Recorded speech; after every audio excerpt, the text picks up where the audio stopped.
This is the Nightshade Cult, a podcast macabre. We bid you welcome. Enter freely and of your own will. I'm Nick Grimm. And I'm David Graves. And we will be your horror hosts for this dissection of Mike Nichols' 1994 supernatural thriller, Wolf. Good evening. Well, here we go. I've never seen this movie before. I hadn't seen it for a long time. This is, I'm very fond of this movie. This is, I enjoyed it at the time, and I was glad to get back to it, because it's been decades since I watched it. Yeah, I don't know why I never saw it before, because I normally like werewolf stuff. It's in the Werewolf the Apocalypse source book in the section, like, for movies to watch to get the vibe. This is one of the movies it lists. Yeah, one of the things that really, I guess it was I had a mental idea of a werewolf movie that has lots of werewolves. Mm-hmm. This is very wolf-free for like over an hour. Two at the most. Wait, no. Two at the most at one time, unless you count the pack. Times, yeah. There's a pack at the beginning that we can assume are all werewolves. Maybe, yeah. At least one of them is. Yeah, for sure. So this is more, it's more of a supernatural thriller. It's less of a horror movie. It's definitely not a horror movie. I felt I just couldn't. I think if you really want to stretch the definition, you could say, you could call it a gothic horror movie, but it's missing way too much of the visual signifiers of the genre to me. Yeah, it wasn't really very dark or stark. It felt really it just felt really mid-tone, the whole movie. It looks very much like a Mike Nichols movie. Like it looks like Regarding Henry or The Graduate or one of his other sort of, romantic comedies. Yeah, this movie didn't look scary in the least. No, it's not. It's not a scary movie. It's more just about. It's about like the ideas of society and the corporate jungle. I wanted it to be scarier, though. Yeah, I really wanted more wolf. More scares, more gore, more supernatural, more dark, more hunting in the night. Werewolf shit. Yeah, we get one hunting, running through the woods. Yeah, of Wolfman sort of scene. Getting the deer, the whole deal. That's pretty cool. Yeah. So this movie was a financial success. It made $131 million, but it had a $70 million budget. It did not look like a big budget film to me. I'm gonna go ahead and guess that the biggest chunk of that is Jack Nicholson, and pretty healthy checks for Michellepfiefer and James Spader and Christopher Plummer. And just like the laundry list of talent, like Mike Nichols was a big name director. Enniomorricone does the score. That couldn't have been cheap. It definitely couldn't have been cheap. Yeah, so it's just like just a ton of talent involved in this movie. But you're right. The budget is not on the screen unless you count just Jack Nicholson's even the personality. Effects, while the effects were good, they weren't. There wasn't a lot of it, so it couldn't have been that expensive. No, there's a puppet deer. There's some puppet wolves. Nicholson's makeup is very understated. It's a very old school Wolfman sort of thing. It's very much old. Yeah, it's. I think the biggest chunk of that budget is Nicholson himself. He took the lion's share of that. He did. And they featured him on screen as often as possible. Yeah. He was in like every scene that it's just like feasible to have him in. Except for when it's the stuntman in the Nicholson mask running around. Yeah. And you're like, that does not look like doing inconceivable leaps that look like a guy with a rope coming off his belt. Yeah. They definitely did not have any Hong Kong theater help. No, this is like this 1994. We really hadn't started looking to Hong Kong for anything. Like no one was considering what are they doing over there yet. Yeah, because their acrobatic stuff looks awesome, and this acrobatic stuff not so awesome. Not so awesome. Yeah, very basic. So let's go ahead and get into our dark tidings. What have you got? Oh, we'll do the roll. I'm just accustomed to losing. All right, 9. 7. Oh, you go first. That's awesome. Okay. So spooky season is upon us. Yes, it's in full effect. It is officially fall. Here in the Pacific Northwest, everything, it's like they flipped the switch all of a sudden. And it's actually, interestingly, it happened basically right when fall actually begins. And I love that. So let's talk about spooky season decorations. Okay. I know this isn't big news for everyone. Yeah. But I get enough targeted ads because they know what I like. Yeah. Home Depot, famous for their 12-foot tall skeletons, and they have all sorts of other. They have a big werewolf too. New for this year, they have a full-on 5-foot tall skeletal bat, all in black with kind of a wolf bat face. Mm-hmm. It looks so cool. I'm trying to justify going and buying one, but I don't have any idea where I would put it. No one comes to my house. Like, I live off the beaten path. Yeah. So it would basically, it's pointless to have it on the outside. I mean, I could have it inside just all the time. Yeah, 5 foot's not that tall. You should get that giant skeleton and go put it over next to your grape trellis and just let the vines cover him. Oh, and that will look very grim over time. Just like a full-on 12-foot skeleton and have the grapes grow. That would be pretty cool. Yeah. Yeah, we could put up the bat like right here. Down here in the Vault of Darkness. Yeah, that would be a nice mood, bat. We need to hit the Spirit Halloween and get our dungeon properly. I agree. Because I did some poking around on the Home Depot website. Not that I'm a Home Depot shill, but they've really leaned into Halloween, and I want to give them kudos for that because F Lowe's. They don't have any Halloween anything. Anyway, they have this really cool 7.5-foot tall skull and bones archway. Ooh. And I don't know if that's new for this year, but it's new to me, and it's awesome. But it's also like $200. The bat is only $40. Oh, that's very doable. Yeah, that's right. And then, we can wait till after Halloween. Oh, yeah. Get those half off holiday merchandise. All right, so that was my first item. What have you got? My first item is the remake of The Toxic Avenger had its premiere at Fantastic Fest in Austin, Texas. Oh, nice. And MovieWeb was posting, sort of first reactions to that.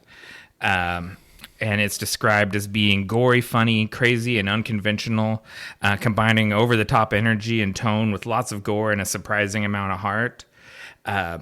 So this movie is starring Peter Dinklage as the titular Toxic Avenger, and I mean, if you are familiar with the cult classic Trauma film, the premise. It's a downtrodden janitor that falls in a vat of toxic waste and becomes a hideously deformed creature of superhuman size and strength known as the Toxic Avenger. And they got Dinklage to do it? And Dinklage is Toxie. Wow. And it's got Elijah Wood and I think Kevin Bacon is in it. It's got quite an all-star cast. This is going to be worth seeing. Yes, I think it's from what I'm reading, it's loaded with Easter eggs and tributes to the original, but it's updated for a more modern sensibility, and it's trying to still like have a clever commentary on things, and I'm looking forward to this. I'd be more skeptical if it wasn't for the people that are involved with it. Yeah. And I mean, I love the old Trauma movies. At least I love like the concepts and trailers for the old Trauma movies. Yes. A lot of times the joke through them is a little. A lot of times the joke wears off within the first like 20 minutes of the movie, but the trailers are always hot. I always enjoy them. Yeah. Like if you boiled the movie down to roughly a minute, it's just awesome. Yeah, they're hilarious. Actually, Tromeo and Juliet, I'll stand by that. That's a pretty good movie. Wow. That's an early James Gunn script, and I think that's probably the best Trauma movie in my experience. The only one that I've seen multiple times is Toxic Avenger, just the original. Not Sergeant Kabuki Man NYPD. No. Oh man, that's a good one too. Or I think it's Toxic Avenger. I think 3 is The Last Temptation of Toxie. Oh, that one I like a lot too. That's yeah. I don't know about that, but I'll probably watch this new one. Hopefully, I can get it on a streaming service. Yeah, eventually, Undoubtedly. So my second one that I've got here is it's a reissue. Everyone loves reissues. We've got the 30th anniversary of Tim Burton's classic Nightmare Before Christmas. Disney, Henry Selick's classic. Well, yeah, it's Disney. Tim Burton, yeah, whatever. Anyway, they've got Disney's going all out for it. They're going to be re-releasing it across theaters in October 20th across the nation. They've also got a collectible vinyl coming out with the songs and everything. They're doing up at Disneyland. They're doing up the Haunted Mansion, full on Nightmare Before Christmas. Yeah, that's a lot of fun. They're doing crazy stuff at Disney California Adventure with Oogie Boogie. Yeah, the Oogie Boogie Bash. And they're doing stuff in Hong Kong. They're going crazy with new merchandise. They're going to be doing up the Disney cruise, all Nightmare Before Christmas, and they're going to be basically just and they're going to be releasing a new sing-along version of the movie on Disney Plus with like lyrics and all that, so you can sing the songs with everybody. So basically, they're just going crazy. Oh yeah, and of course a remastered 4K Ultra HD Blu-ray. Okay, if you don't have this one, so you can get it for your physical collection, but. It came out in 93, and we were young teens at that point, so I never bought any merch or anything, but I liked it. And there's an all-new movie poster that's all done in like purple and blue tones. It's really cool. And so this might be a time to get a Nightmare Before Christmas merch or something cool that comes out. And I know that there's all sorts of baby bats that were born well after this movie that love the hell out of it. Yeah, it's just it's a Hot classic Topic favorite. It's a classic they grew up with, basically. Yeah. So this is good for everyone. I like it. I'm glad that it's getting celebrated. I go to Disneyland around October fairly often. I have done. So the version of the Haunted Mansion I'm the most familiar with at this point is the Nightmare Before Christmas version. Like, writing it without the Nightmare Before Christmas characters and stuff, it always feels a little like, oh, this is like the old one from when I was a kid. Like, I'm used to the one with Jack and Oogie Boogie and stuff in it. Do they still do Bats Day? That just happened just a couple weeks ago. It seems like that would be fun to go to next year, maybe. Yeah, it'd be pretty cool. Yeah, I've accidentally been there on some of the theme days, but I've never intentionally participated. All right, so what do you got next? So my final bit of news is I went and saw Calabrese in Seattle this past weekend, and I think I might have got a bit of a scoop because they said something on stage, at least, as much as I could make out through my ringing ears. While they were recording their most recent EP, bass player and co-vocalist Jimmy Calabrese ended up leaving the band. Ooh. And so this was their first tour without him. And Argyle Goolsby of the band Blitzkid was filling in on bass, with Bobby Calabrese doing basically full lead vocals, not alternating back and forth like he did with Jimmy. And I'm pretty sure they announced on stage that Goolsby is a official permanent member of the band. That's pretty cool. Yeah. So, and this was a big test. I'd seen them a couple times before, and I felt like the sort of dueling vocals was a big part of their sound, the two vocalists trading back and forth. So I wasn't sure how are they going to sound with a new bass player. And so what they lost in a co-vocalist, what they gained was a very dynamic, theatrical, engaging bass player who is all over the stage, climbing on the drum riser. That's good. Bass is easy to play, so you can just run around. Oh yeah, like crazy. He does a bunch of really silly stuff with it. And you're like, that's because there's only 4 strings. Yeah. And like 6 notes in this whole song. Yeah.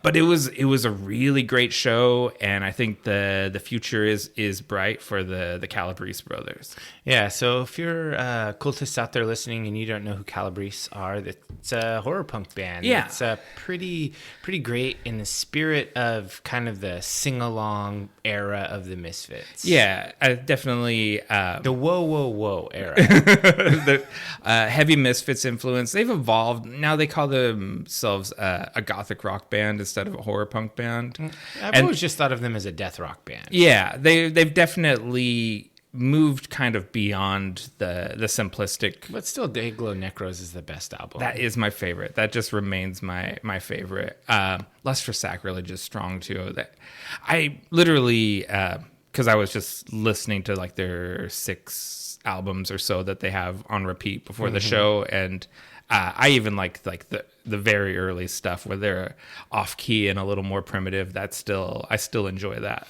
Yeah, sometimes I like that kind of more raw music. And it's weird because I've seen them multiple times kind of over the last decade, and they just kind of stay at this same level where they play little bars and there's probably like 100 people and it feels like it's packed, but we're never moving out of this bar. We're never going to a bigger club. Like they just don't seem to make that move. That the horror punk niche is pretty. It's a small pond, but they're one of the biggest fish in it.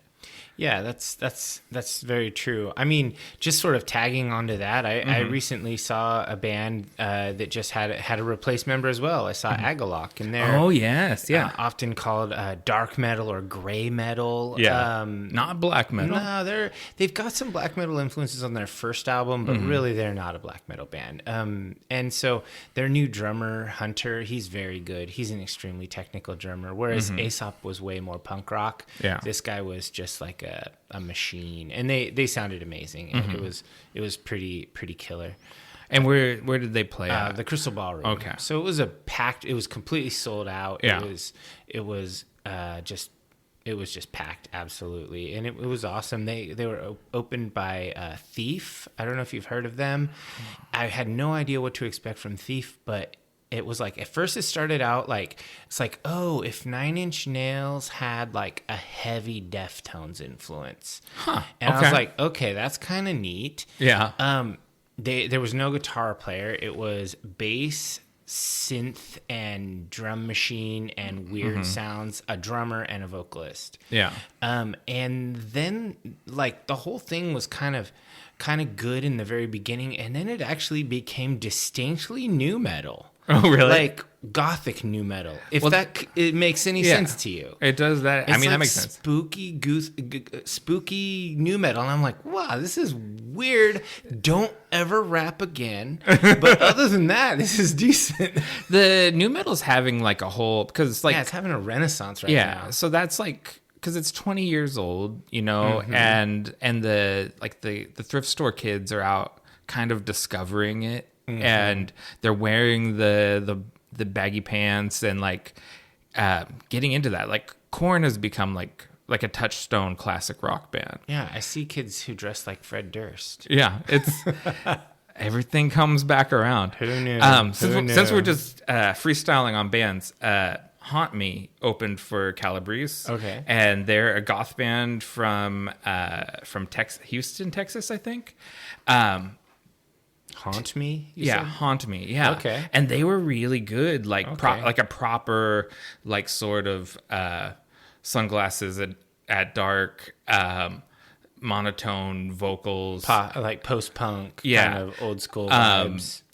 Just guitar and bass player and singer with drum machines and the occasional synth part. Yes, as God intended. Yeah. You're supposed to have a shitty drum machine sound. Yeah, and they were pretty rad, and they're, some of it was in Spanish, like they're leaning into that Tejano heritage thing, and like just really cool band that I had not heard of before.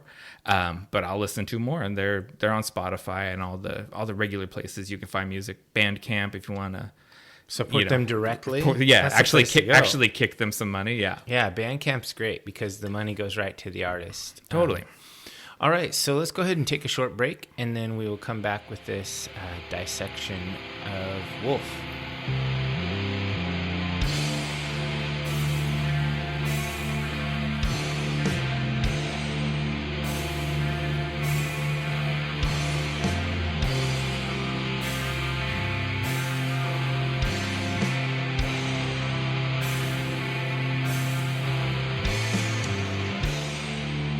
When an aging book editor is bitten by a wolf while returning home from a business trip in Vermont, his midlife crisis takes a strange turn.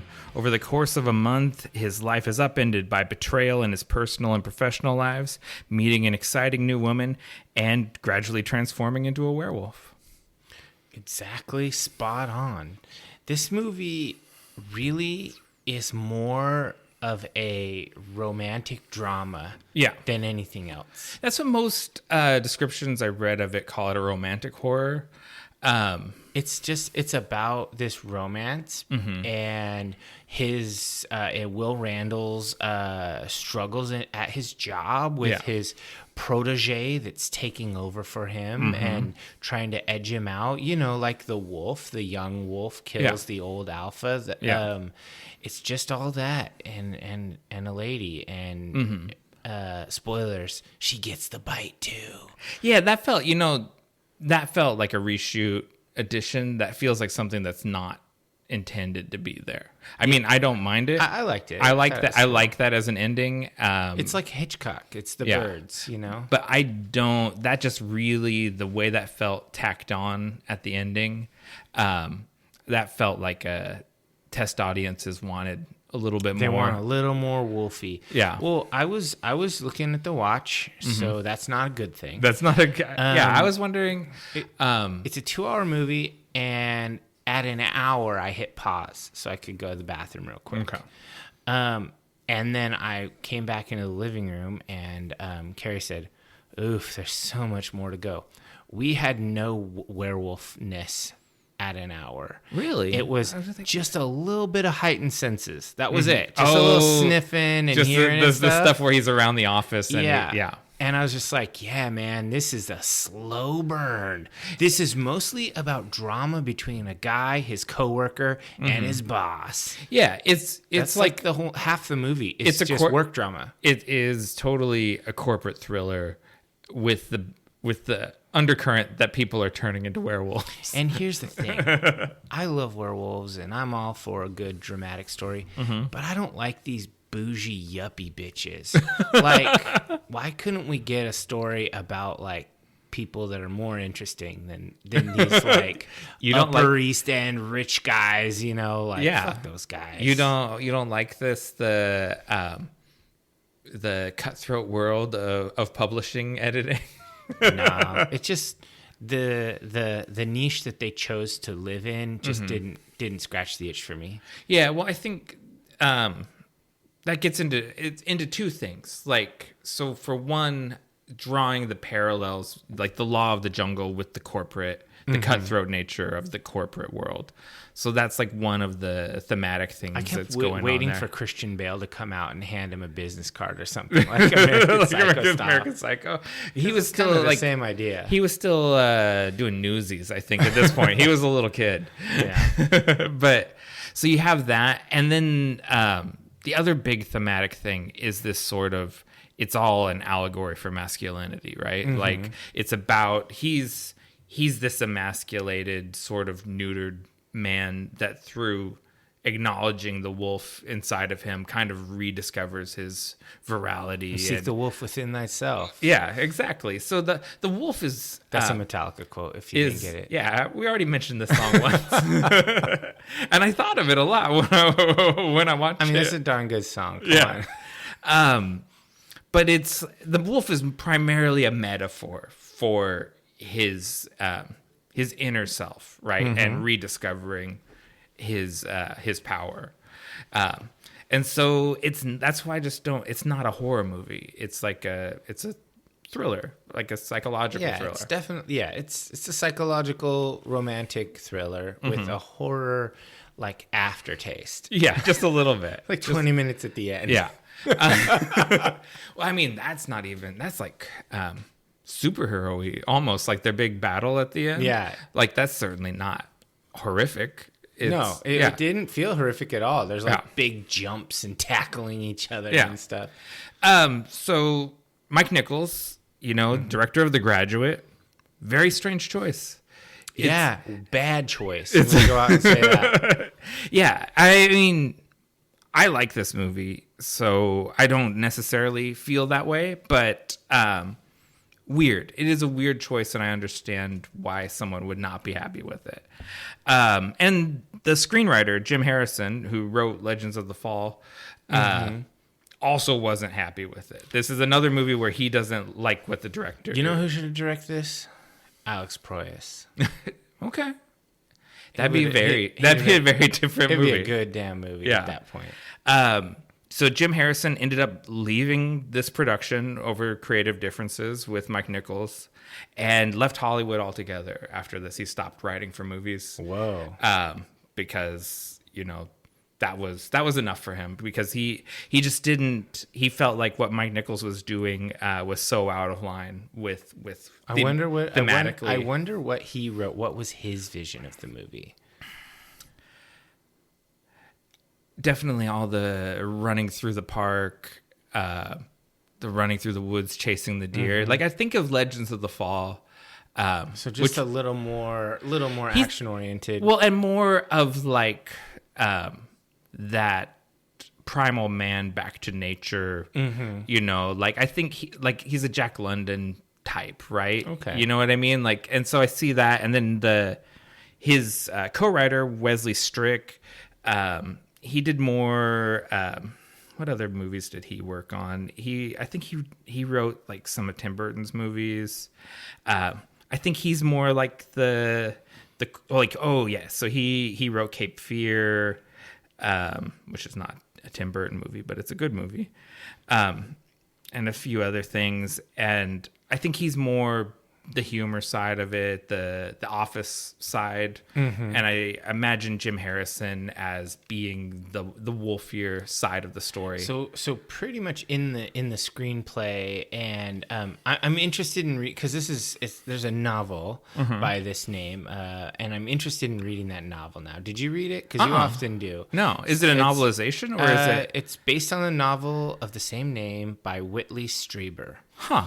I didn't learn that until I was doing some research on this thing. So I'm supposedly the screenplay is suspenseful and explores the core identity of the novel, but it also kind of it goes off. It's not extremely faithful to Interesting. the movie. The novel. I didn't know that. I had kind of a hard time finding like back matter for this. There was on YouTube. There was one behind the scenes making of documentary, and it was a VHS rip.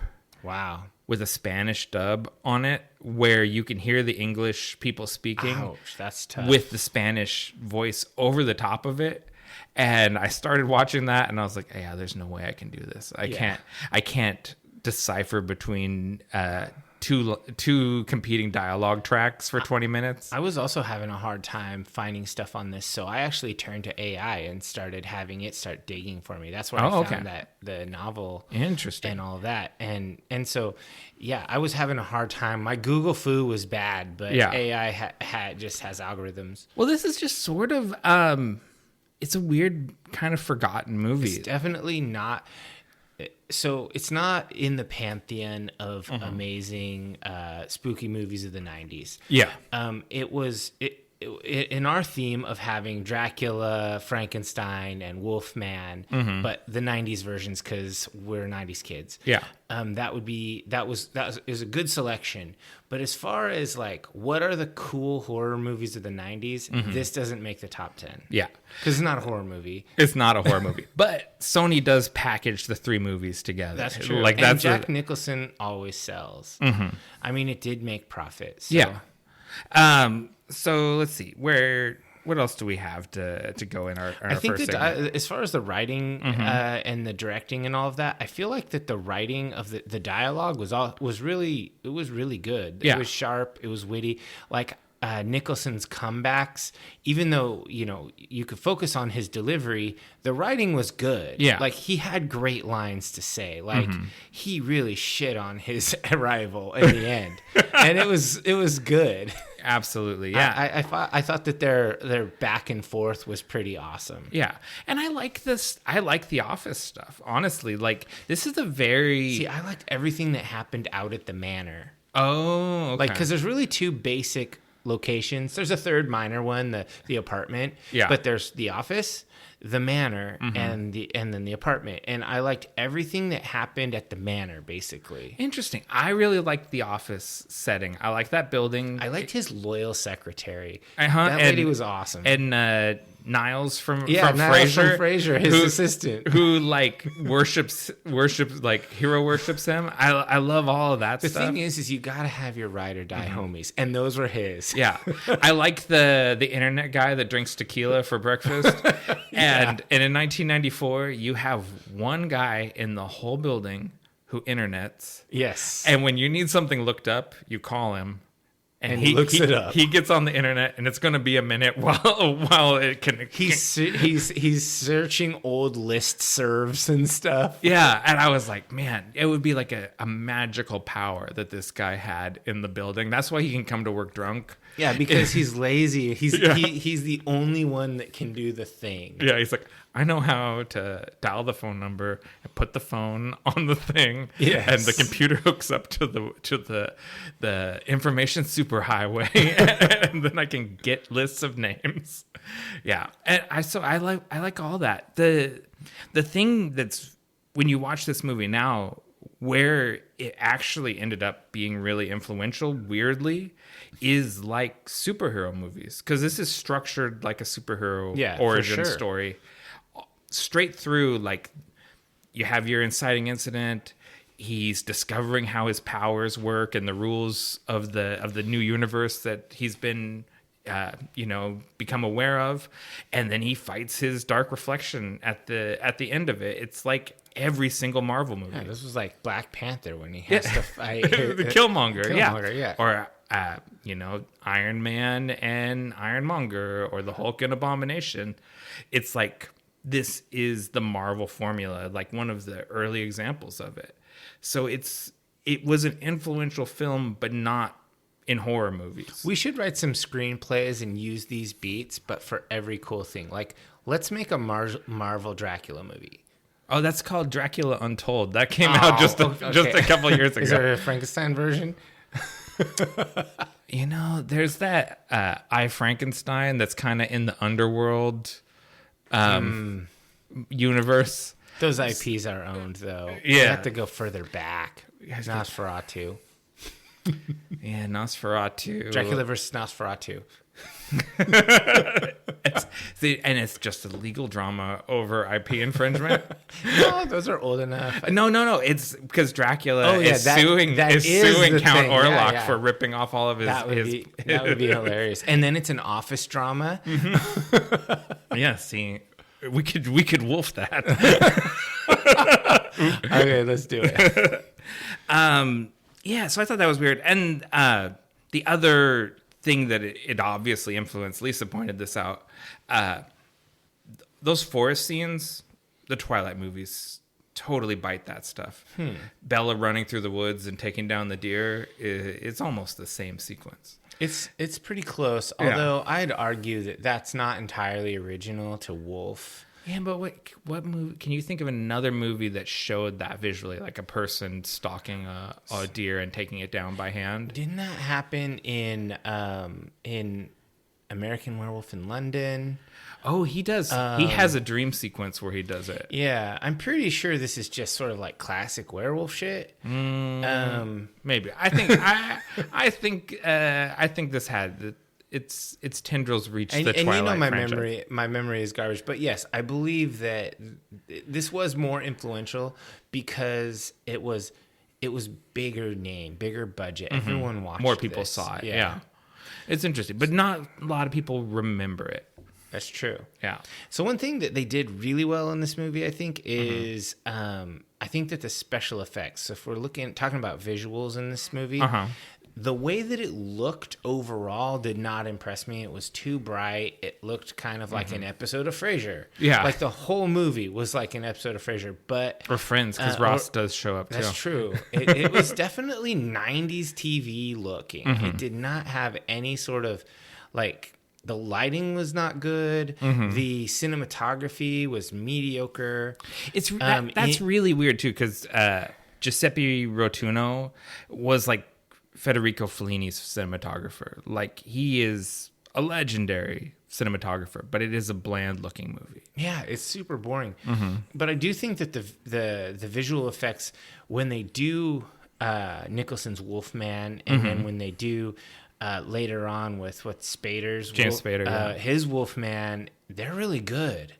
Like, and I like the contacts, and then there's probably some post-production stuff on their eyes that they do, and I just think that it looks really good. Yeah, like those are werewolves that are they're more Wolfman than full-on crazy Krenos werewolf. Yeah. They're using that term, it's their Galabro. Yes, they're form. definitely their Galabro. Galabro form. Yeah. What it reminds me of is Jack Pierce's makeup designs for Werewolf of London in 1935. Okay. Where it's like, it's a wolfy guy. Like, he has an enhanced widow's peak, and he has pointy ears and fangs, but he's basically passable as human. Like, he puts on like a coat and goes outside. Yeah. And Nicholson does the same thing when he puts on his leather bomber jacket and goes hunting. Or the later but more famous and influential Teen Wolf.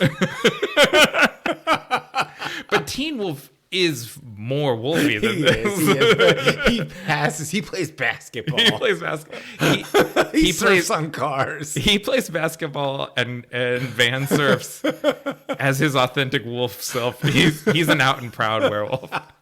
That would be a really cool tattoo, is Teen Wolf surfing on a van. Really? I've always maybe in a basketball uniform. I've always wanted to get him a Teen Wolf tattoo where he's dunking the ball. I mean, you have a monster sleeve. I do. It feels good. It doesn't really have the space for it. I'd have to do it probably on my leg. But like a full body Teen Wolf. Just dunking a ball. I don't care about basketball, but I think that'd be a good tattoo. Yeah. I care a lot about Teen Wolf. Well, and something about a werewolf wearing a sweatband on his head. It's just so funny. I like Teen Wolf quite a bit. That's a fun movie.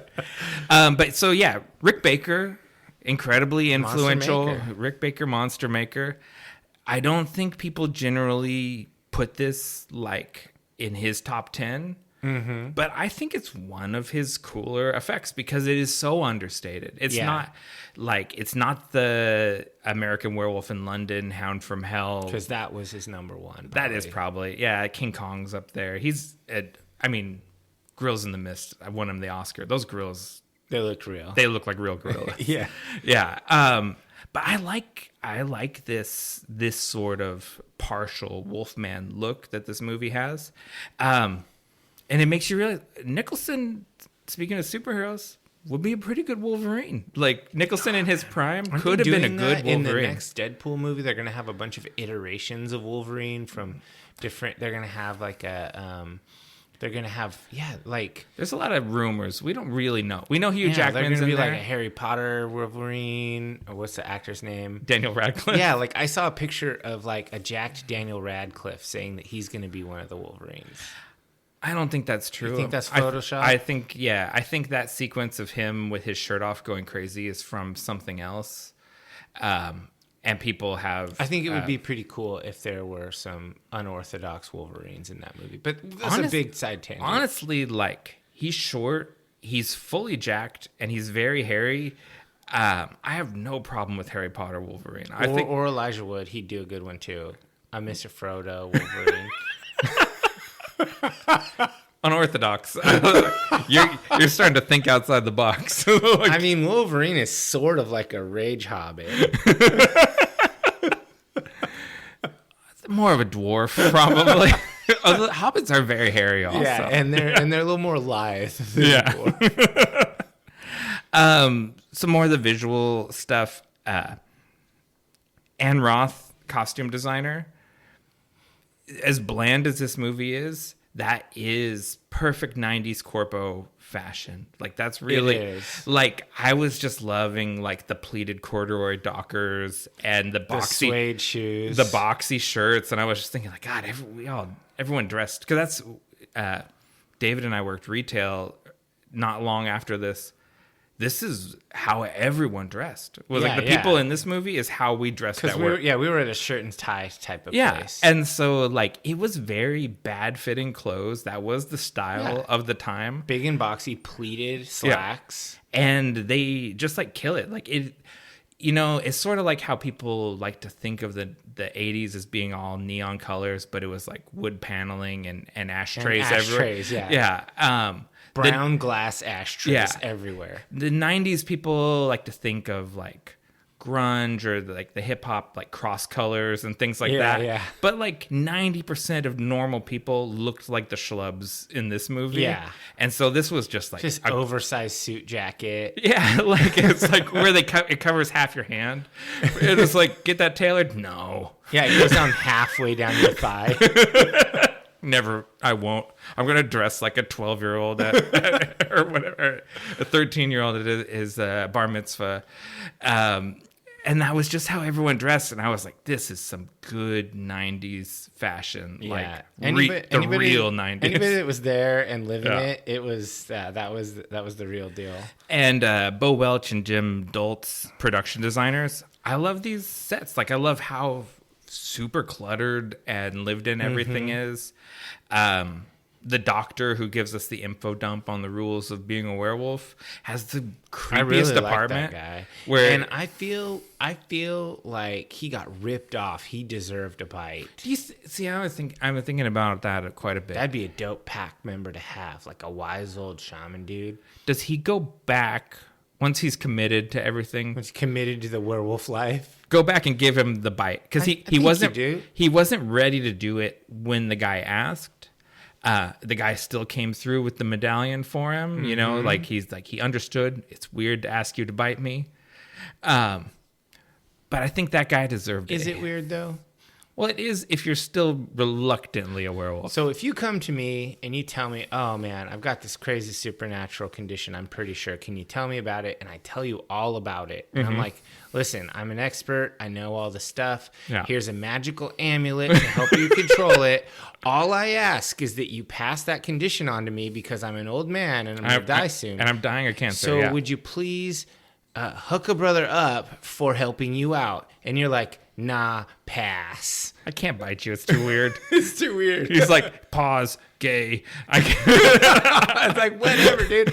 I mean, if you were like, to me in real life, you were like, Dave, I need you to bite me. Don't ask me why. It needs to draw blood. Just make it happen. I would do it. Yeah, well, I mean, we have a long established relationship. We're very close. But I mean, I kind of feel like if you meet a magic man and he explains the magic, you give it to him. It's true. And there's something I really appreciate about this movie is it never acts like any of this is dumb. That's true. It is completely... It's totally serious. It's totally serious about it. He takes no convincing. He's like, I got bit by a wolf and now I'm turning into a wolf. Are you sure it wasn't a dog? I know it was a fucking wolf. Although that's real. If you see a wolf, it's not like a dog. It is not remotely like a dog. You know, there's so many fun things. I love the way the wolf... basically tricks him into... It plays possum. Yeah. And you see the wolf peek, like, oh, is he close? And then it bites him and runs off. That was a tricky wolf. It was. And the doctor, he explains that the wolf has to recognize the analog of the wolf within you. Wolf recognize wolf. Yeah. So the wolf, because this is presumably also a man who's run away from society, he's like, oh, this guy's... Look at him driving back from Vermont when he's out kissing the ass of some temperamental author to get him to stay contractually obligated to him. Yeah, I'm going to set this guy free, make him a wolf. Yeah, this guy is a bootlicker. We're going to make him a boot pisser.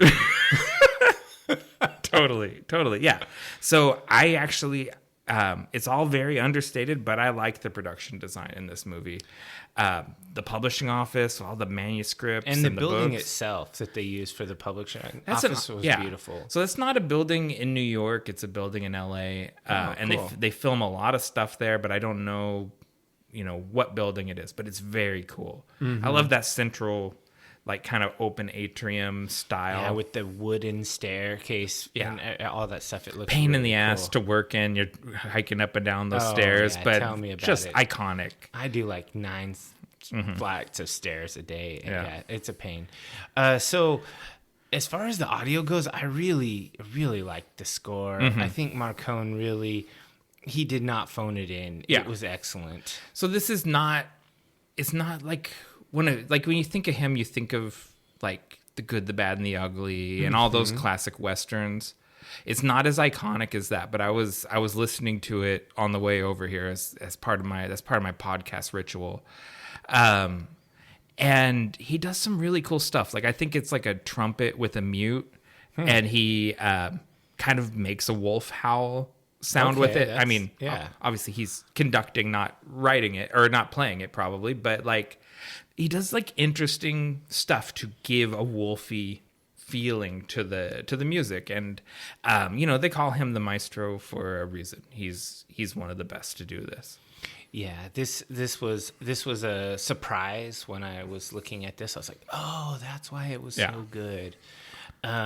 Because even though, as I mentioned before, I was kind of bored through much of this movie, I could appreciate the slowness sometimes when I'm looking at some of the scenes, how they're set up with the the sets like you're talking about, the attention to detail, but also just the music going on in the background. It's just sort of, it's keeping you in it. Yeah, just the music does a lot for the vibe of things. It's engaging for sure. Yeah. And I think that another thing that I mention this from time to time in other movie discussions is the use of silence. I like how it's used to build tension. Yeah. You don't need noise all the time just to be scary and get cheap jump scares and stuff. But you need some silence. A hunter. Quiet hunter should be silent and then spring, and I feel like the sound design uses that idea, and they build suspense and then they release it with good sound design, especially before his first actual transformation. We get some silence and some very low sound from the score, and then it gets loud again. And I like that kind of calm before the storm. Yeah, I agree with that, definitely. Want to get into the performances? Sure. This is kind of the bulk of the movie. Is the performances, because like you have to talk about Nicholson first as Will Randall.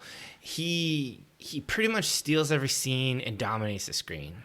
So I was wondering about this because what I've discovered over the course of doing this with you is I care a lot more about the baby boomer icons than you do. So like I'm very impressed by a Nicholson or a De Niro and things like that. And a lot of times you aren't. So you're into this. You like his performance. So I don't love him in every movie he's in. Like some people are like, everything he touches turns to gold. Yeah. But I actually think that he's best when he's being a little bit sinister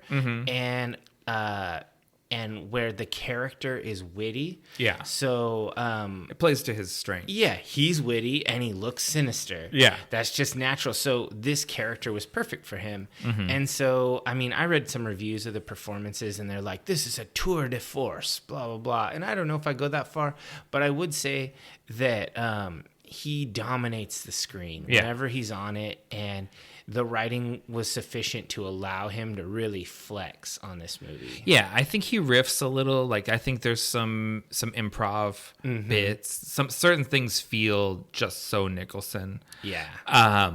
And he does. I think it's a really great character study where he is this sort of, at the beginning, he's a very bedraggled, downtrodden man. He's got his tail between his legs, and he is defeated, right? Mm-hmm. Like his protege has usurped him, taken his job, taken his wife, and he just accepted it. Yeah, like he doesn't fight back at all. And then you see as he gradually regains his confidence and his power and everything, you watch this transformation, and they do it in subtle makeup things where like his hairline fills back in, like his bald spot goes away, his hair gets darker. He looks younger, he stands taller. Yeah, his body language changes. He fights and gets his job back, like he kind of goes through this whole thing. Like he does this really great character arc, which by the end, the final stage of which is becoming a full-on wolf with a gray muzzle to show his age.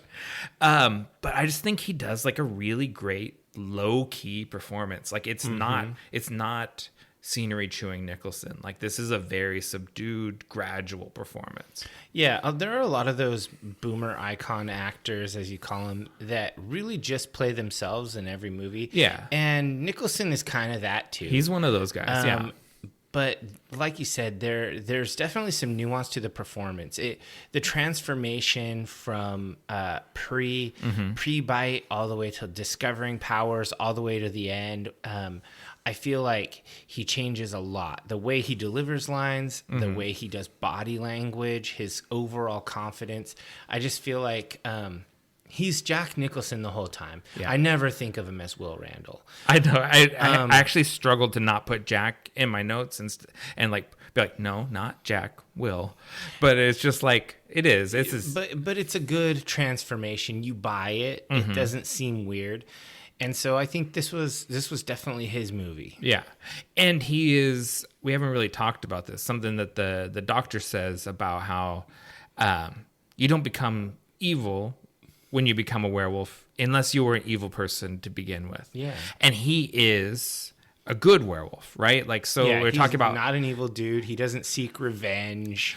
And the wolf as a metaphor for masculinity, right? He never, except for the one time he tries to nag Michellepfiefer and she doesn't she bite. She says, wrong line. Yeah. And he's like, I like that. He got shut down. Yeah. This, we'll talk about her soon. He never goes into toxic masculinity. He uses his masculinity to protect, to do what's right. Even when he goes out hunting, he doesn't kill the stick-up kids that rob him. He just bites off the hand. He just bites off the fingers off of the kid. Which, if you think about it, those are the fingers that you're going to shoot the gun with. Like, even that is a semi-conscious act, even in its savagery or whatever. I mean, it probably made a very dangerous werewolf because it became... Oh, yeah, that guy became a werewolf. Oof. Yeah. Oh, yeah. He unleashed a few bad werewolves on New York City. But he was always... Setting it up for a sequel. It's a long game. Where is that? Where that kid is just out robbing, murdering it's not too people. late. They could still do it. Yeah, the Werewolf of Central Park. Yeah. Wolf 2, geriatric werewolf. But yeah, I liked how they establish that he's a good wolf as he's opposed a decent dude. The evil wolf we'll also get. Yeah, so let's talk about Michellepfiefer as Laura Alden. I think that she plays a really strong character. So she's playing the boss's daughter. So Jack's boss is a big shot rich guy who buys out the book publisher, and this is his ne'er-do-well daughter who comes and goes from his estate in the country. And she's interesting because at first she's kind of a bad girl and she turns out to actually have kind of a heart of gold. Yeah. And I think it's a pretty good performance. It is.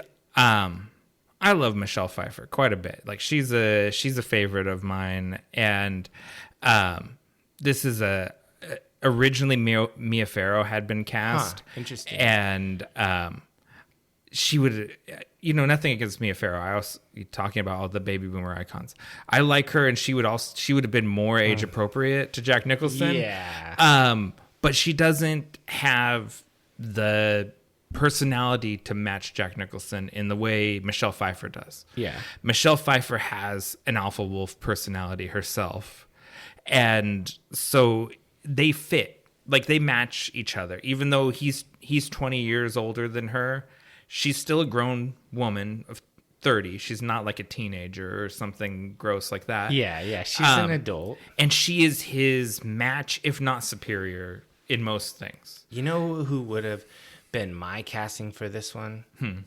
The classic, Helena Bonham Carter. She's a bit younger, right? Like than Michelle Pfeiffer, probably. I don't know. I don't know. I think she would have been she's a good wolf too. She would have been she's got an alpha wolf personality. Well, and she's got that clap back personality. Like, she wouldn't take this shit from him. But I really like... Pfeiffer did a great job. I really like her in this. And I like the way... because everything in this it's all metaphor, right? Like, she took care of her schizophrenic brother, and she likes a project, right? Like, she finds this guy who's kind of having his midlife crisis, and she just totally gets sucked into codependency with him. Like she's like, I can help you get through this whole wolf thing. Well, she talks about how she was an addict. She just is looking for something to deep dive. She really like, and that's I thought it was like a very realistic portrayal of codependency, like how she was just sucked into all his weirdness just immediately, and just almost couldn't help get involved in that. Yeah, she did some interesting acting that was nonverbal, like when they're in the apartment or at the hotel, and the police come in and. Jack is like saying, "Oh yeah, this is my fiance" or whatever, and then the cop is like, "Your wife is dead," and then Michelle Pfeiffer's like, doesn't say anything, but it's just interesting the way she's like, "Oh, like, okay, this is weird." That was a really fascinating scene because she let the cop into the hotel room. Who does that? Because she was super like skeptical of the police, and it was weird. She let him in. Because I think she thought it was probably not as big a deal as what it ended up being. And then... like a possible murder charge. Yeah, when he said, "Your wife is dead," she immediately flipped the switch. She's like, "Don't say anything else to him." And she starts like becoming his attorney, basically. "We're done. There's no further... Is he in custody or are you leaving now?" And she just takes control of it while he falls all apart. Yeah. Which is the appropriate reaction when you find out, even if she was a runaround girl, find out your wife died, you still feel pretty broken up about it. Oh, yeah. She's just like she said when she was pleading her case. They had 16 good years together. Yeah. And she regretted the way it ended. Yeah. And he immediately thinks, I probably did that because I don't know what the wolf does. Yeah. And so he really has this crisis of conscience, and she goes into protection mode. And so that's why I don't bump up against the age difference like I could in some other things, because it's not like she's a naive girl and he starts doing the gross, like, let me show you about the world thing. I'm not against like I don't know. You're grown at 30. You can do whatever you want. Yeah. If you want to date a guy in his 50s, do it. Yeah. And if he's a werewolf, that's even better. A 50-year-old werewolf is not that old. They don't age in dog years, I don't think. Or maybe they do, and he's about dead. And then it's low commitment. It's like when you adopt one of those old dogs. You adopt a senior. Yeah, and you just give him a comfortable end of life. Yeah, I guess she's just a humanitarian. Yeah. Like that. I got James Spader next. Yeah, me too. Stuart Swinton. He's so two-faced, it's disgusting. Like, he talks about how he's like, I love you, Will. And then he's like, next scene, he's talking to the boss, begging for the job. It's one of those things like that. I think we all know people like this. Like, it's a very big particular kind of sniveling weasel. They're like everybody's buddy. Yeah. And everyone's shit talker. And like, I think he really does, like, he admires Will to the extent that he's like, I'm going to take everything of his and take his whole life. I'm going to become him. I'm going to become him. Like, it's very psychotic. You know what he couldn't take? His secretary and his assistant. Yeah. Because they're like, if you get fired, we quit. Yeah. It's like, no, you can't do that. Yes, we can. Yeah. Yeah. They were ride or die with him. You need friends like that. Yeah. You don't need a Stuart Swinton in your life. Yeah. You really don't. But the thing about a Stuart Swinton, because they're young and they're good looking and they kiss your ass, and they make you feel like you want to help them out. Yeah. That you let them into your life to the extent that by the time they were taking everything from you, you don't notice. Yeah, they're like, you're a legend. I want to be just like you someday. Blah blah blah. And then before you know it, they're like, I am you.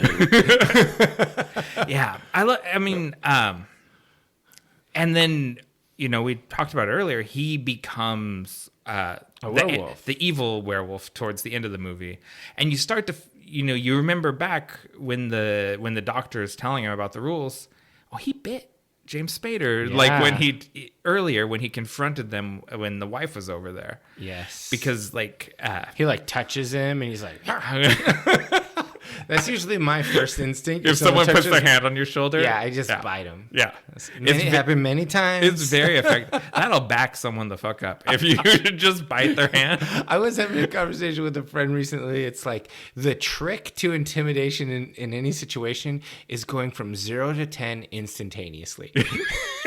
You're calm and then you're freaking the fuck out. Yeah. Say, that was Nicholson. Hey, friend. Exactly. 0 to 10. Yeah. I love that. I mean, and so that's one of the early scenes of him getting his powers where his wife... He's like leaping up the stairs on all fours. Well, and his wife calls and she's like, well, I won't be back this weekend because I had to go out on business, blah, blah, blah. And then he catches that whiff of Stuart in the house. Ooh. And tracks them down, and he does the cool Nicholson wolf run through town. I actually liked that bit of physical acting because he's sort of leaning forward and his arms are kind of going extra, and it's just he's running, but you can tell that's wolfish. Yeah, it was, and this is the thing where I compare him to Werewolf of London, not American Werewolf in London, the old school, the 30s one.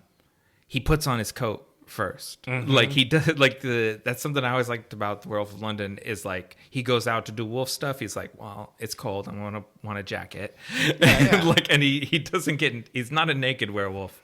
He's a gentleman werewolf.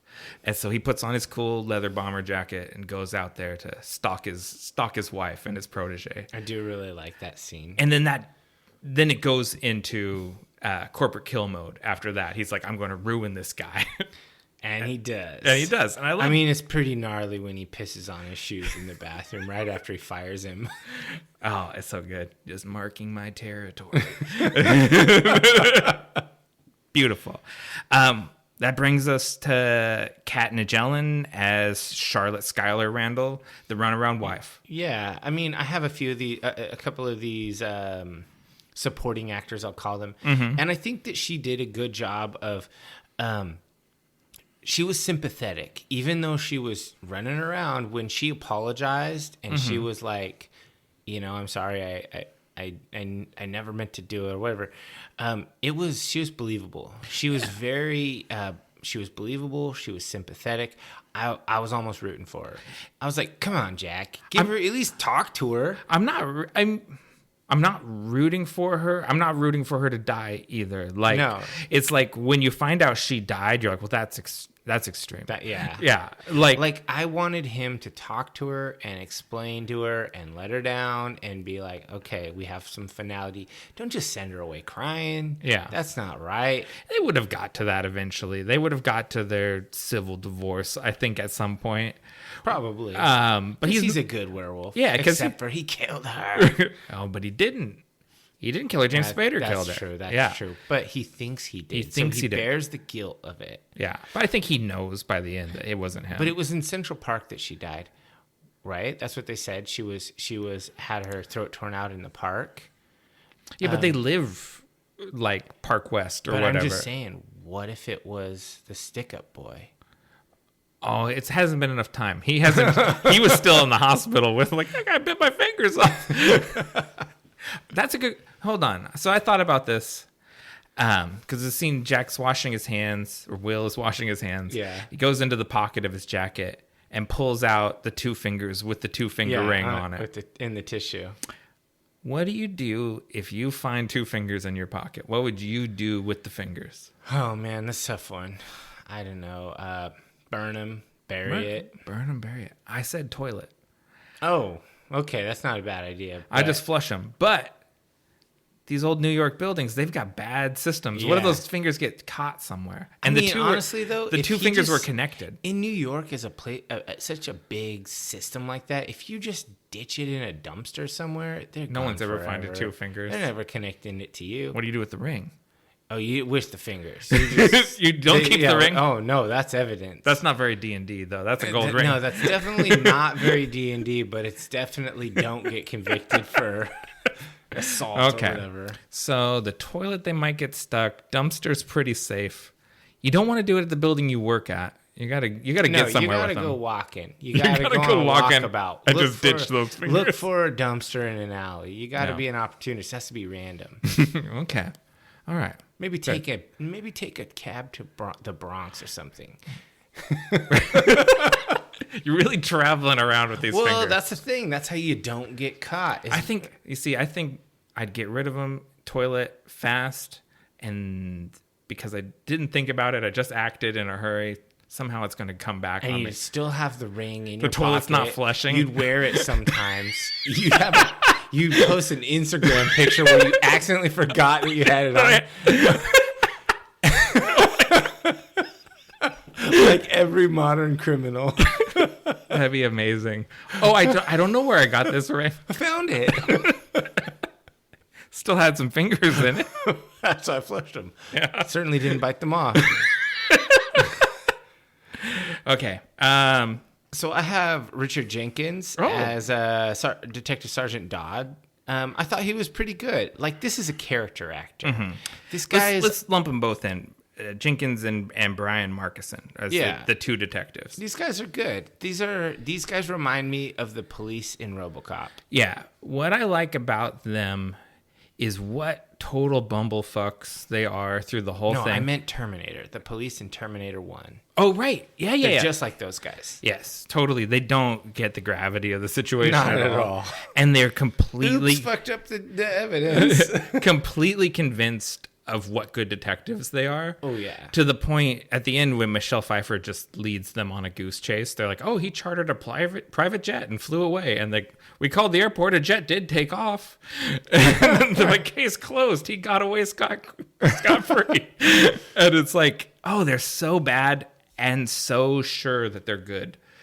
It just feels very authentic. I think we've all met people that were obscenely confident in their abilities who are actually incompetent. Mm-hmm. These guys are great. Yeah, they think they're such good detectives. Yeah. And love that. And then my last one that I have was Christopher Plummer as Raymond Alden, the father of Laura, who is Will's former boss, the big shot. He does this role really well. He's very believable as a millionaire magnate, you know. I've got it like this sort of thing in my notes multiple times. This is classic Christopher Plummer, classic James Spader, classic Nicholson. Everyone's playing to their type and doing a good job of it. They're doing the thing that they do. Mm-hmm. You could almost imagine it says Chris Plummer type in the script. Yeah. Like, if I had my ideal casting, I'd put Christopher Plummer in this. And they're like, well, we've got 70 million, so we will. Yeah, let's get Christopher Plummer. We don't have to take second choices in this movie. And he's just that perfect vulture capitalist scumgag. Mm-hmm. He doesn't know anything about publishing. He's like Mitt Romney. Yeah. He just bought a publishing house for the prestige of it and doesn't really care. It's It's good. He is good. Elaine Atkins as Mary and davidhydepierce as Roy. We've talked about them quite a bit. They're delightful. Just good character actors, bit performances. And my last one would be Om Puri as Dr. Vijav Alizeus. Yeah, that was a good role. That was fun. He's the info dumper guy that tells us about the universe. Tells us all about werewolves with the caveat, maybe none of this is true, I don't know. He's the oracle in the Matrix. Yeah. He explains, you have to go to his weird apartment. Yes. And he explains everything to you. Yeah. He totally is. And, the sort of the wise old Indian's a little bit of a problematic trope. But I feel like they kind of get by. It's not offensive. The fact that he's Indian isn't really even mentioned. It's just he's just a wise old dude who knows stuff. I think it's good. Yeah, I think they skirt the line with that. It's sort of like the age thing, where you're like, in a more poorly written movie, this could have been bad, but they did all right. Given the options of including a diverse casting there or not. And he's not a guy in brownface. It's not like Short Circuit. Yeah, I say go with it. Yeah, no, I liked him enough to get him a note in my notes. He was cool. I should have noted him. I didn't. And I'm in my head canon. He got that bite. He got it. He joined the pack. Yeah. He ran. So he's now, like, I've got one thing to get before I take my private jet. I got to do one more thing. So do they stay as wolves once they go full on? Like, what's the mythos here? I think that's the way they you eventually. It's a one-time transformation. All the way. By the next full moon, you're full on wolf. So you only get to live 1 month worth of werewolf. Yeah. And then you're just a wolf. You've got 1 month to kind of settle your affairs. But with the human's intellect. Yeah, I think so. Yeah. That's interesting. And, Michellepfiefer's joining in a month's time. Sure. Maybe he wrote her a note. He's like, go bite the Indian guy. She was like, I don't even know. And go round up my other buddy in the park.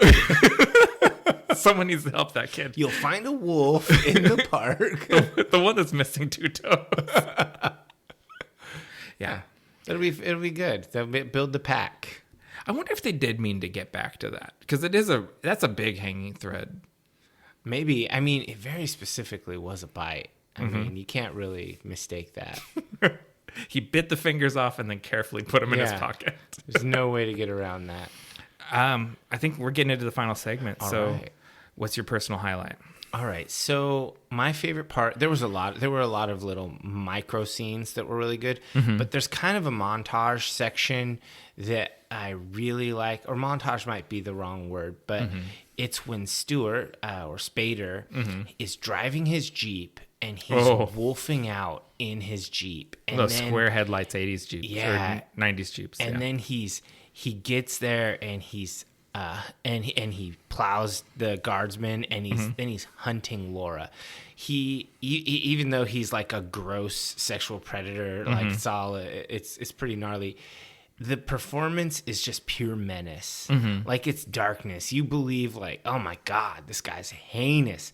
It makes you root against him. For whatever charm he had earlier on, he's an evil werewolf now, just like the doctor explained. Yeah, the wolf reveals what your inner wolf is like, and his was bad. And so I really like that whole scene of just him in the Jeep all the way till him like hunting her down. And it was like, I feel like Spader really did an amazing job in that scene. And I was really looking for something that wasn't just Nicholson being Nicholson. I wanted something cool. Yeah. And this really delivered. Yeah. And it was like, this was what I was talking about earlier. The last 20 minutes of the movie. Okay. Are really good. Cool. Right, okay. What about you? What was your personal highlight? So I have to be honest. If I would be lying if I said it was anything other than Jack peeing on James Spader's shoes. Yeah, that was a high contender because it's so funny. It's so funny. And so my family is all big movie buffs, and we'd watch movies together. And my dad was a big boisterous guy with a big laugh. And so like anything from any movie I ever watched with my dad that got a big belly laugh out of him, those little memories are always locked away. And like him peeing on him and saying he's marking his territory. Oh man, my dad cracked the hell up about that. He was like marking his territory. Like it was like this big laugh. And so like having not revisited this movie for a long time, if you'd asked me like what happens in that movie, and I was like, I don't. Jack Nicholson pees on James Spader's shoes. Yeah. I know that, and they're suede. Yeah, because that's especially gross. And so like that was the thing that I was waiting for to happen all through the movie, and it's just tied to a special memory. So that's my personal highlight is him. They're having a conversation at the toilet. He's explaining that he's just fired him, and while they're having the conversation, he fully turns to look at him and pees on his shoes. Oh man, who talks to people in depth while they're peeing? Like, what is that? Why is that a thing? A lot of people do it, and and I always I don't like it. I'm very uncomfortable about that, and I always think, am I the weird one? Is this normal and I'm weird? I think most people don't like it. I think that's mostly a movie thing. People do it though. Oh man, some people really do it. This is a generational thing. We did away with that. Gen X and down, yes. We stopped doing that. But the older generation, they're love to talk and with it. Those are those guys at the gym, those old guys that put their foot up on the bench and just like hang their old balls and try to talk to you. And you're like, ugh. Get a towel, buddy. Like, just leave me alone in the locker room. The locker room is a place of silence. We want to be in and out of here as fast as possible. Yeah. What worked for you? It has to be the actors giving their amazing performance. I feel like the three leads in this movie all did a really great job. Yeah. Pretty irresistible, undeniable performances. That's the word I want. I almost feel like the werewolf plot is the B plot. It is. It's totally the B plot. The office drama and the man on man version with Spader and Nicholson, that's the A plot. And it just has a werewolf twist at the end. Yeah, basically. And I think that even without werewolves, this could have been written to be a fairly decent romantic drama. Like this could have been a pretty good just drama. Yeah. And so corporate drama. Yeah, I feel like this was all of the acting and that sort of stuff was top notch, and the concepts, when you consider it, how the wolf, it was way less over, way more nuanced. I liked that. I didn't like it in the beginning, but then I liked it as I thought about it more. Yeah. It was a little bit of a thinker. So, and then finally, I'm going to say the score. The score was amazing. So that's going to make the maestro for sure. Yeah, that'll be my list. What about you? What worked for you? Ditto on the first thing. I said Nicholson's performance. And I was and I have my note because I was wondering if we were gonna, because we disagreed on De Niro, but we're on the same page with Nicholson.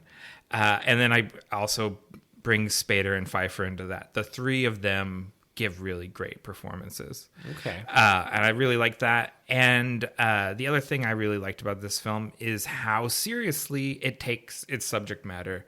It never does the sort of like, this is dumb and we know it, wink at the camera. Yeah. It expects us to take the idea that this guy's gradually turning into a wolf over the course of a month to be a serious topic, just like the boardroom stuff is a serious topic. That's always one of my favorite parts about the good Dracula movies is everybody takes it really seriously. Like, it's a big fucking deal. Like, I don't like movies that are like, wink, wink, nudge, nudge, this is lame. It gets tedious. Like, if you don't take it seriously, why should I? Yeah. And this movie takes itself 100% seriously. It's gravitas. Yeah. And so I really resonate with that it's not embarrassed about being a werewolf movie. It's out and proud about it. Because I'm very pro werewolf in general. You shouldn't be embarrassed. Yeah, no, come out of the closet, werewolves, and just be out. This is very cool. Be like Teen Wolf. Dunk. Be an out and proud werewolf. Yeah. Just go out there and be awesome at basketball. Exactly. Yeah. What didn't work for you? So I've kind of complained about the pacing the whole time. So I got to say the pacing. I love the monster prologue, as it's called. So if you read about writing stories, this is classic. The idea is you show a glimpse of the monster in a prologue, and then you go to the mundane life. Right. And then you build it up from there. This is in every major horror movie or novel or whatever. The most famous recent one would be the first Game of Thrones book, where you meet a White Walker in the prologue. Right. And then you don't see shit of them for a long time. Yeah. So we saw the werewolf in the prologue, like the first scene. Yeah. I love that. I was like, oh man, this is going to be great. And then an hour later, I'm like, where's my fucking werewolves? Yeah. I was like, come on. They make you wait for it. Yeah. I know. It's like all this office drama would be cool, would be fine if I wasn't waiting for werewolves. It was just like, this is a problem. You guys need to give us more to work with here. Yeah. And so I really didn't like that. And I felt the other thing, I really just have 2 points. I have the pacing, and then the fact that it looked so fucking terrible. Like, it looked like an episode of Frasier. It was so 90s. It was a TV show. It was bright. Yeah. It was extremely, like, I don't know, like the whole thing was beige. Yeah. Like, totally. The whole movie is beige.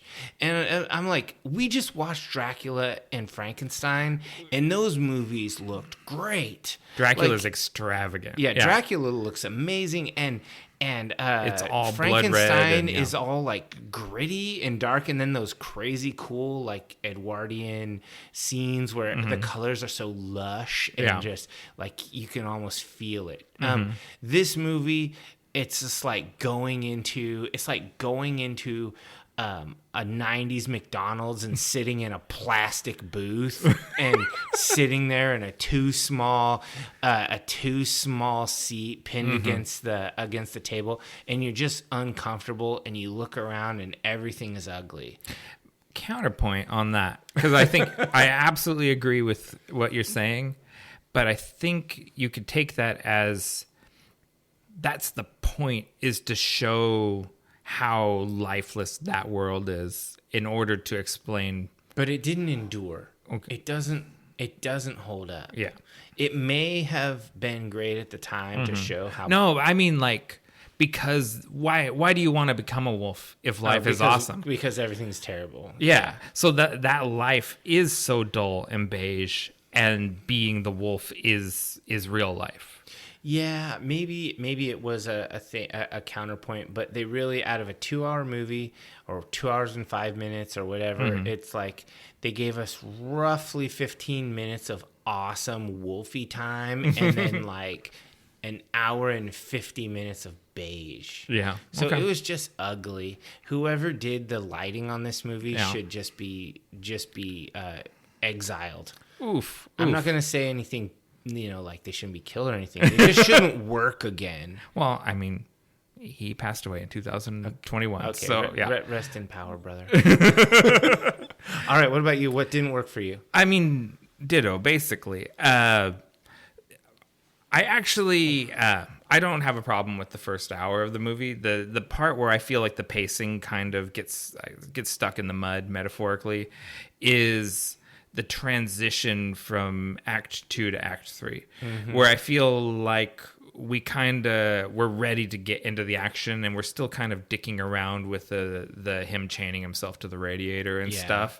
And I just felt like the movie really kind of bogs down, like it has no momentum anymore. He's resisting the call to action. Yeah. He has to finally be motivated. Yeah, and like that's the part where I get to my check in the watch, where I'm just like, we need to get into the final act, and we're just not kicking all the way over into it yet.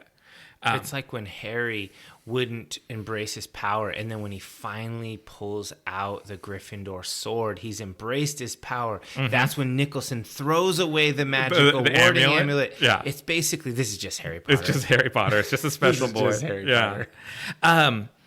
And I think I don't want to beat on the cinematographer. Let's shout him out again, because he's a legend. and this is just not his finest. Not his finest. Maybe he was sick. Maybe he was going through a divorce. Giuseppe Rotuno. He made a bunch of great movies in the 50s, and this is 40 years. They were trotting out the oldies for this movie. Yeah. Let's be real, because Morricone is old at this point. Yeah, Morricone is old. They were really trotting out the classics. You know, and so like I could have done with maybe 2 less helicopter pans of the New York skyline, like we did those kind of periodically through the movie, and I'm just like, I've seen it. I don't need. We know we're in New York, and you know, a little bit less of the stuntman running around Central Park. We don't need it. You know, just like with a cable on his belt, lifting him up the rocks. Yeah, like I just felt like there was some wasted time. Like it's one of those things where you feel the 2 hours. And why couldn't they darken those scenes up so the eyes really gleam? Yeah, like there's some choices were made. Well, that's my next one is the lack of vibes, which is the same thing where you're calling everything's beige.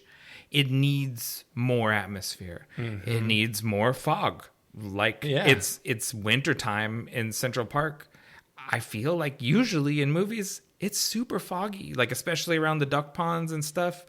They usually show that park. I've seen a lot vibier Central Parks than this one. This was the Friends Central Park. Right down to David Schwimmer showing up. and it was like, I wanted to see the Central Park you're scared of. Like the one that Henry Rollins describes. Yeah, like it just wasn't vibey enough. Like even calling this a supernatural thriller is too far. It's because it's not. It's a supernatural romantic drama. Yeah, that's closer. That is because it has more in common with like, I don't know, like one of those romantic books, right? Like where the lady time travels, Outlander. Like it almost has a tonal quality that's more like that, like a romance than it does a horror movie. But even that's got fog, you know, even that has, some bare chests and like some more vibes. The movie needed vibes, and it doesn't have a lot of vibes. Nope, not at all. Final thought and rating. I mean, so we don't do half stars here because we believe in commitment. Yeah.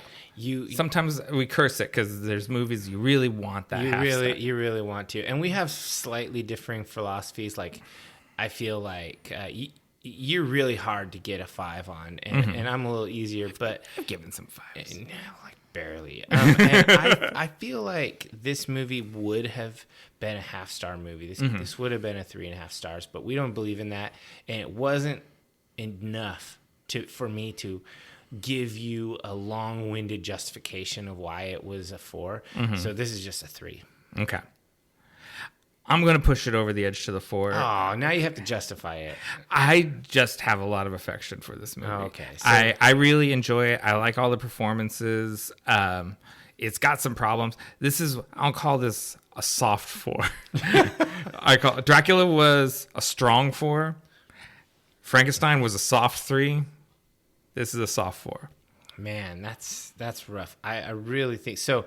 IMDb agrees with me, and so does Rotten Tomatoes. Yeah. It's a 6.3 out of 10 or a 63%. Yeah. They're both right on. Yeah. It's basically just a 3. A 3.5 is actually generous. It's generous. It really is. It skated by on the strength of the performances of the 3 leads with a very lukewarm script and a very ugly, vibeless lighting and cinematography. You know what makes it a 4 though is this has been fun to talk about. Do you know what I mean? Like, dude, there's enough in this movie. We could sit here and talk about like Japanese food and have just as much fun. I know, but Frankenstein wasn't fun to talk about. That was kind of a boring movie. Yeah, so it's like this has until the end, fire. Yeah. This has some. It has some fun. It has some X factor that makes this fun enough that I push it over the edge. I still don't think it was a 4, but that's okay. We don't have to agree. It's a soft 4. All right, so let's take a quick break, and then we'll come back and delve into the Vault of Darkness.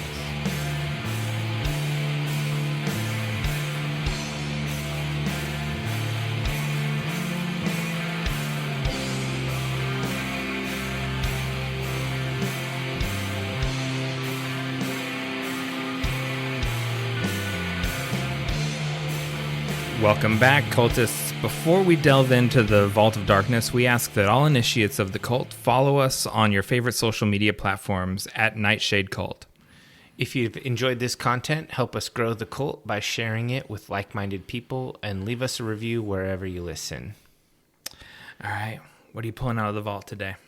All right, well, this is Wolf, and so I got to talk about Werewolf the Apocalypse. I was hoping you would. I'm the gaming the gaming guy. I buy all the stuff, and Werewolf the Apocalypse is a classic World of Darkness game where you play werewolves, and they just released a 5th edition. It just came out, and I bought it, and it's really good.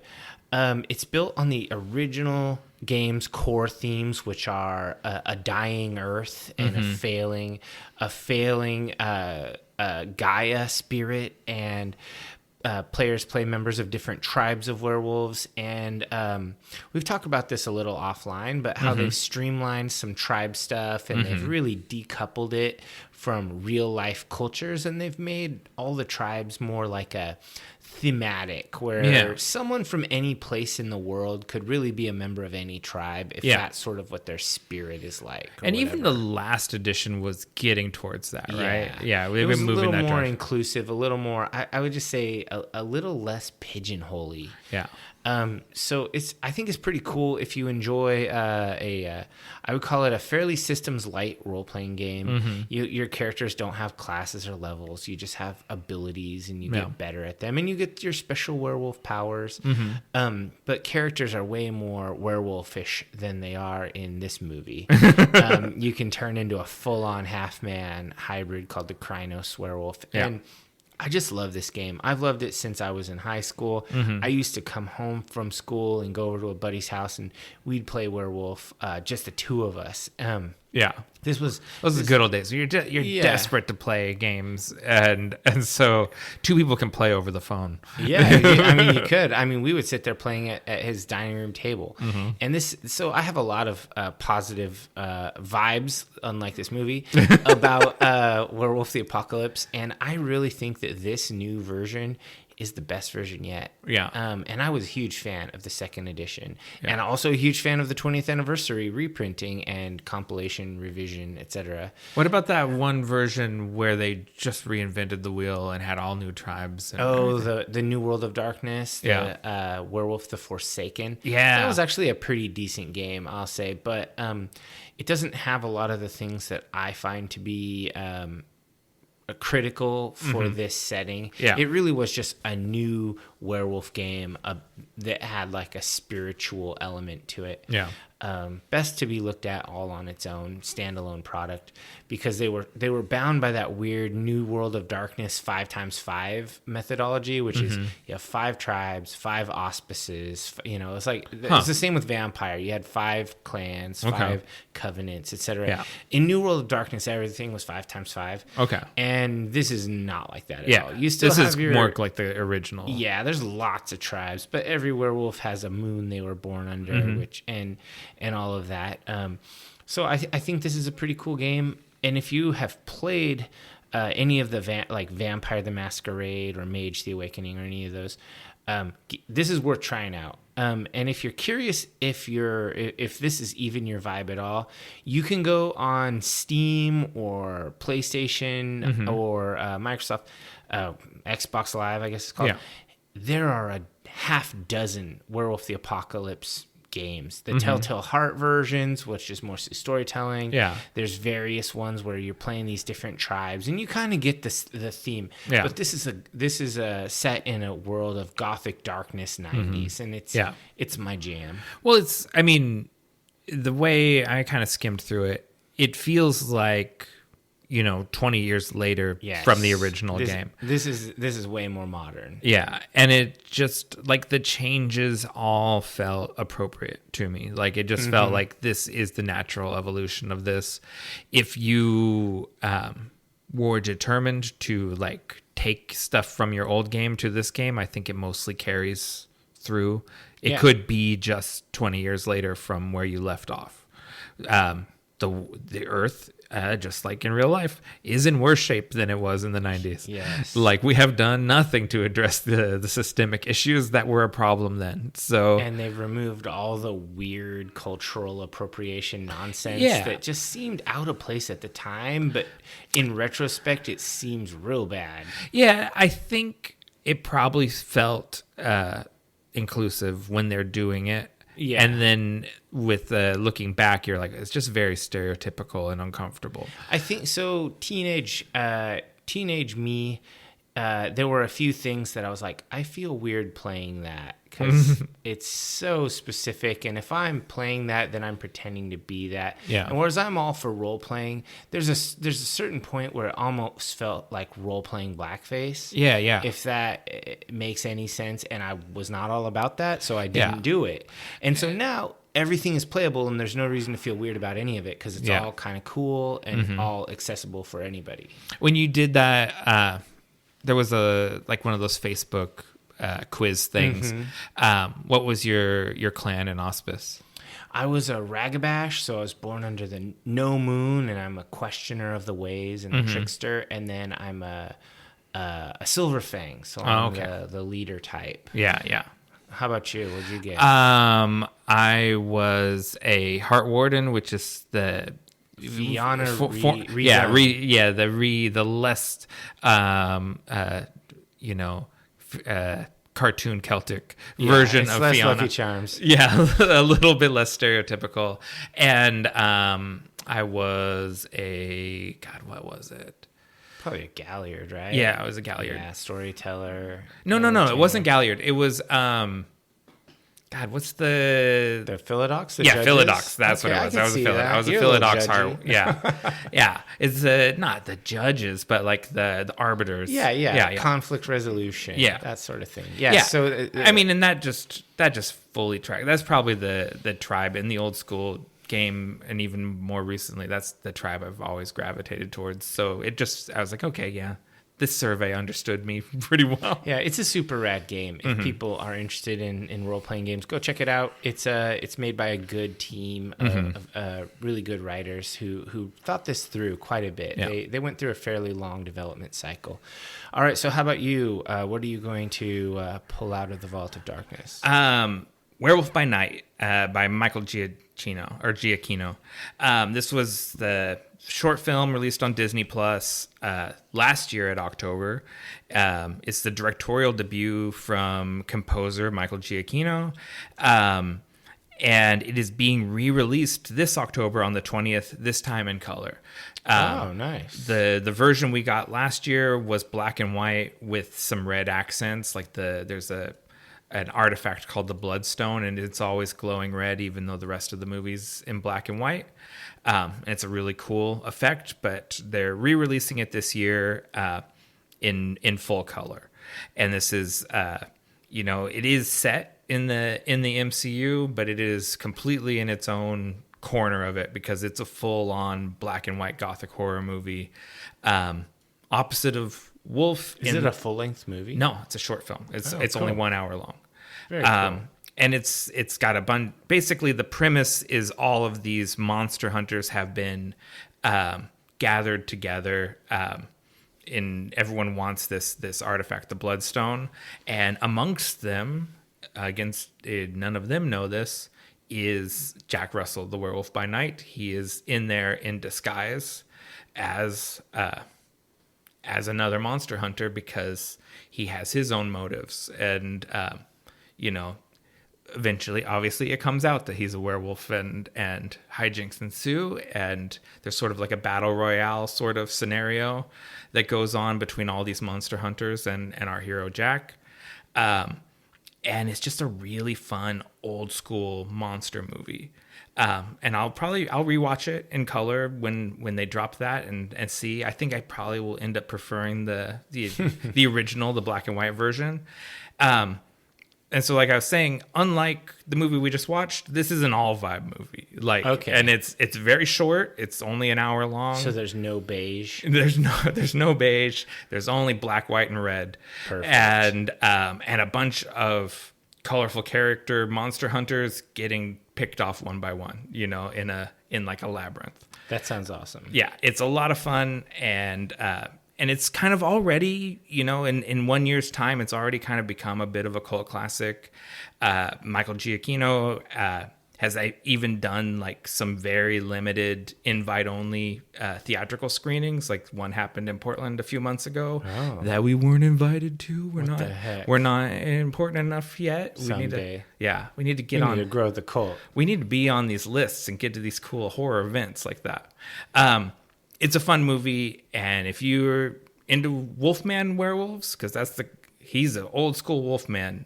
He's a hairy guy. He's not a howling Wolfman. He's huge talons. Yeah. He's the old kind. Yeah. All right. The kind that wear pants. Yeah, I'm into that a lot. Yeah. So it's a lot of fun, and it's on Disney Plus, and this is going out October 1st. In 19 days, available in full color. Oh, I'm definitely going to check that out. Cool. We'd like to thank you for joining the Nightshade Cult. Until we meet again, we're wishing you unpleasant dreams.